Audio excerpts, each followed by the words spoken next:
Good morning. And anyway, I'm gonna rape some face.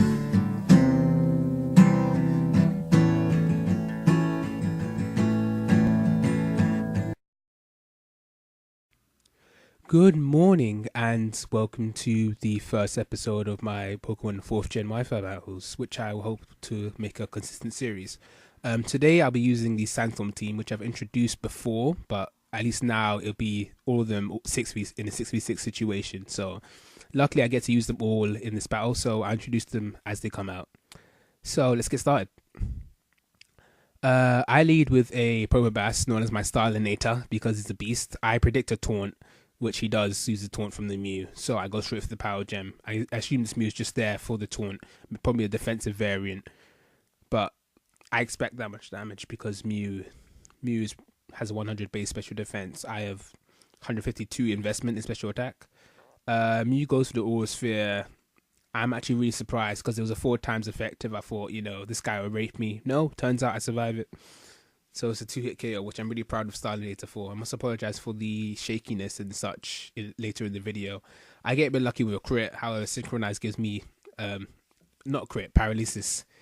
Synchronize gives me the paralysis too, but it's not really a big deal because Starlinator is already probably the slowest Pokemon in this battle.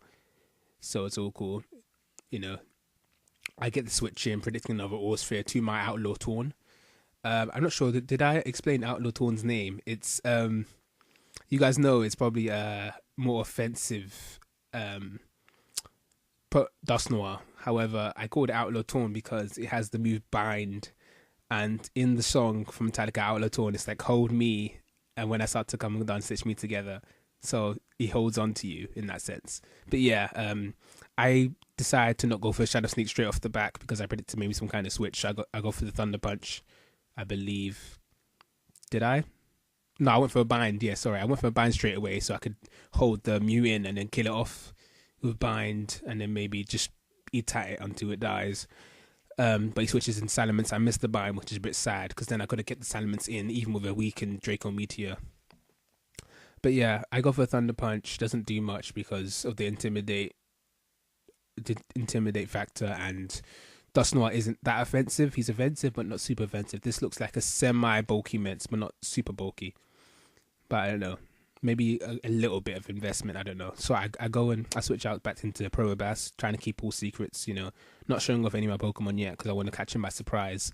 Predicting a Dragon move, I predict correctly the Dragon move. He goes for an Earthquake, but I'm okay now because, Starlinator's done his job. He's paralyzed the Pokemon. He's given me a free switch initiative now. So here I send out my Flygon, otherwise known as Heatran, because both Flygon and Heatran can learn Flamethrower and Earth Power. And I believe Heatran can learn Dragon Pulse, so I called it Heatran because it basically is Heatran, just in dragon form.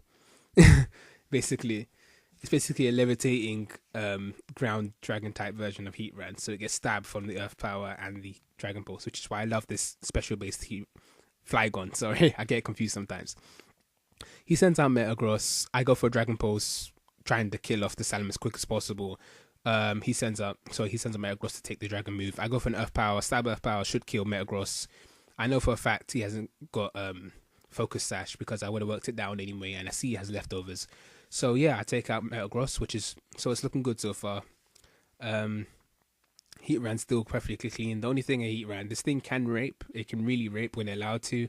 It's just super fragile. But I suppose that makes sense, right? It's a sweeper, right? He goes into Taranta. I'm thinking, didn't you just see my Earth Power?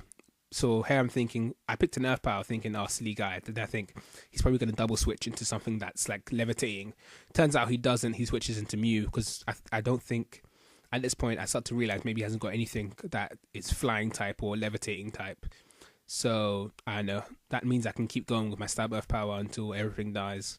Also, I've got the Expert Belt on Heatran, so if it's a super effective move, it gets a 20% damage boost on top of it, which is very beneficial when I'm trying to take out, say, the sweepers, who normally go down to, say, a minuscule amount of health, will now get killed. But yeah, Mew goes for the Will-O-Wisp on the way out. This is where the Sandstorm backfires on Mew, takes him out. Because Sandstorm damage deals before leftovers damage, so he's taken out by the sand. He goes for the burn, which is completely useless because I'm a completely special based Flygon, so it's not really any detriment to me, apart from the fact that I'm losing health. He goes for Salamence. I go for Dragon Pulse. I thought I might get outsped, but it turns out Salamence, like I said, has a bit of bulk in exchange for some speed, or maybe a bit of special attack investment in exchange for speed. So I outspeed his Salamence because I have a timid nature, which is the highest speed you can get with this guy. So luckily I've taken out 2 of his spokes, or 3 of his spokes so far, with just Heatran alone, technically. Well, apart from the help from Probopass at the start. He goes for Jirachi. I go for a Flamethrower here, I believe. Apologies for the shaking again. Here I'm thinking, go for the Flamethrower. I think I go straight for the Flamethrower. No questions asked. This is what I like about Flygon. I don't really over-predict anything, because he has so much type coverage that I can throw out a move and I'll be generally okay. He goes for the Light Screen, and this is where it gets me thinking that if only I'd gone for the Stab Earth Power, which would have been super effective as well, but I forgot because I thought he still might have something levitating in the midst, or he might. I thought for a second that Jirachi has Levitate, but then I realized it only has Serene Grace.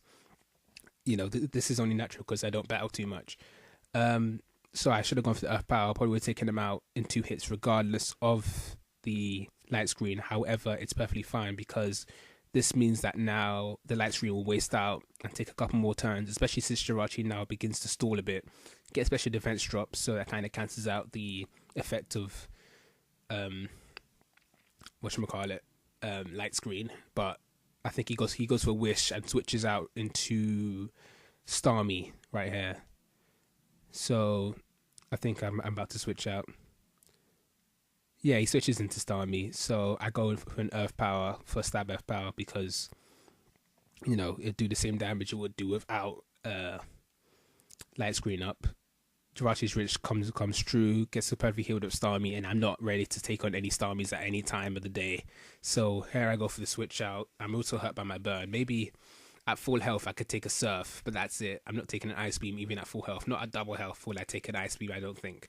So I switch out into my Metagross, otherwise known as Originality. I think I've introduced this guy before, because he has the Light Screen, which is not seen at all. This Metagross has some special defense investment, mostly attack, of course. A bit of special defense investment, which helps out against, say, the Flamethrowers and stuff like that. With Light Screen up, it should be able to take a Flamethrower, for example. Here I get the Paralysis attacks. I'm trying to get the Light Screen up, but I get paralyzed in the process. I think he might switch here, because this is, I don't know. It's just when I see his Rapid Spin, I realize, I thought he would probably go for a nice Stab Surf. But it turns out I probably worked out his moveset is probably Rapid Spin, Thunder Wave, Ice Beam, and probably Psychic as opposed to Surf. I know, which I found kind of weird, because he has 2 other Psychic Pokemon on his team, so I thought maybe one of them would have Psychic move, and then you just put Surf in this just to get more type coverage up. Turns out it doesn't.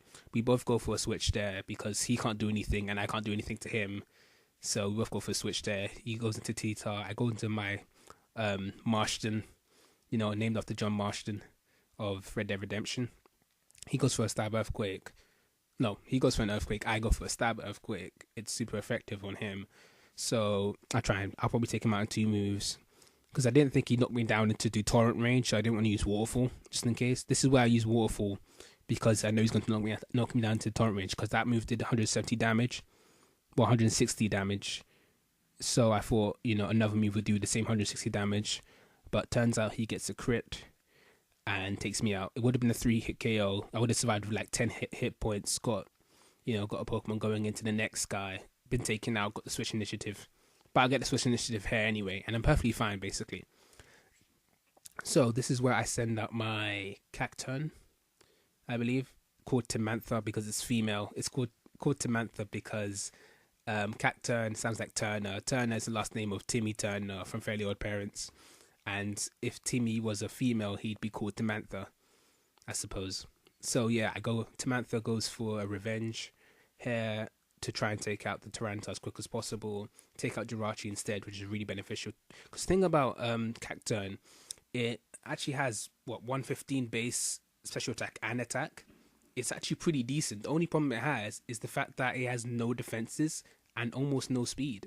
It has really low speed and low defenses, but it has decent special attack and attack, so that Giga Drain will do quite a big hit on it. Giga Drain can probably 2-hit KO anything, although I put more investment into physical moves.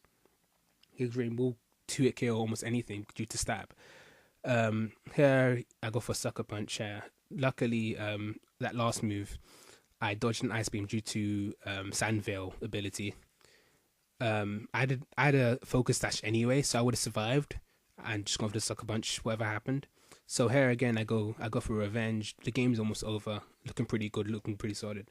Whatever happens, I can just send out my Heat Ran and just take him out. And if he does take me out of this move, turns out, it's Earthquake. I thought he'd have something like, I don't know, something really powerful, like a Stone move. Stone Edge, what am I talking about? Yeah. But yeah, I go for the Revenge. Tamantha is looking pretty good in this battle, which is quite rare for Tamantha to actually survive more than 2 turns. But yeah.